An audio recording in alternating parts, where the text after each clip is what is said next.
మనందరి లైఫ్లో మనం మర్చిపోవాలి అనుకునే కొన్ని జ్ఞాపకాలు ఉంటాయి. మనం ద్వేషించే కొన్ని చాప్టర్స్ ఉంటాయి.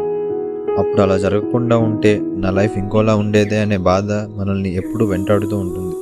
కానీ ఈ విషయంలో మనం రెండు ముఖ్యమైన నిజాలను అర్థం చేసుకోవాలి. మొదటిది, నీ గతంలో నువ్వు అనుభవించిన ప్రతి నొప్పి, ప్రతి అవమానం నీకో పాఠం నేర్పించింది. నువ్వు మోసపోయినప్పుడు మనుషుల్ని ఎలా అర్థం చేసుకోవాలో నేర్చుకున్నావు. నువ్వు ఓడిపోయినప్పుడు మళ్ళీ ఎలా పోరాడాలో తెలుసుకున్నావు.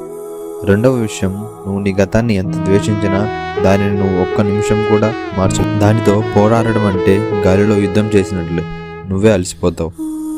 ఎప్పుడైతే దాన్ని నువ్వు పూర్తిగా యాక్సెప్ట్ చేస్తావో, అవును ఇలా జరిగింది, అది కూడా నా లైఫ్లో ఒక భాగమే అని అనుకుంటావో, అప్పుడే ఆ గతం నిన్ను వదిలేస్తుంది. అప్పుడే నీకు అసలు ప్రశాంతత, అసలు ఫ్రీడమ్ దొరుకుతుంది. సో నీ స్టోరీలో మంచి చాప్టర్స్ని, చెడ్డ చాప్టర్స్ని అంతా కలిసి ప్రేమించు. ఒకటి నీకు బలాన్ని ఇచ్చింది, ఒకటి నీకు ఆనందాన్ని ఇచ్చింది.